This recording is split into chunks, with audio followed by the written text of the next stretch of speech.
నమస్తే అందరికీ. గత 24 గంటల్లో తెలంగాణలో ఏం జరిగిందో తెలుసుకుందాం. పద్మశ్రీ అవార్డు గ్రహీత కిన్నెర మొగిలయ్యకు ప్రతి నెల రావాల్సిన గౌరవ వేతనం 10,000 రూపాయలు గత 5 నెలలుగా రాకపోవడంతో మొగిలయ్య గారు కూలీ పనికి వెళ్తున్న వీడియో ఇప్పుడు ఇంటర్నెట్ లో వైరల్ గా మారింది. నిన్న హైదరాబాద్ లోని మొగల్పుర పోలీస్ స్టేషన్ లో బీజేపీ నాయకులైన కిషన్ రెడ్డి, అమిత్ షా, మాధవిలత, రాజాసింగ్లపై కేసు నమోదైంది. దీనికి గల కారణము వీరితో పాటు ఎలక్షన్ ర్యాలీలో చిన్నపిల్లలు ప్రచారంలో ఉండడం. 2022లో ఆదిలాబాద్ స్థానిక సంస్థ ఎన్నికల్లో బీఆర్ఎస్ ఎమ్మెల్సీ దండే విఠల్ ఎన్నిక చెల్లదని high court తీర్పునిచ్చింది.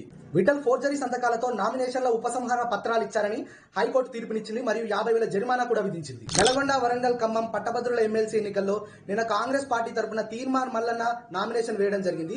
BRS party Yanamala Rakesh రెడ్డిని అభ్యర్థిగా ప్రకటించింది. నిజామాబాద్ కాంగ్రెస్ ఎంపీ అభ్యర్థి జీవన్ రెడ్డి గారి ఎన్నికల ప్రచారంలో ఉపాధి కూలీ మహిళను చెంప మీద కొట్టడంతో ఈ వీడియో ఇంటర్నెట్ లో వైరల్ గా మారింది. హైదరాబాద్ లోని కృష్ణానగర్ లో ఫుట్ పాత్ పై నడుచుకుంటూ వెళ్తున్న యువకుడు కరెంటు స్తంభం తగిలి అక్కడికక్కడే మృతి చెందాడు.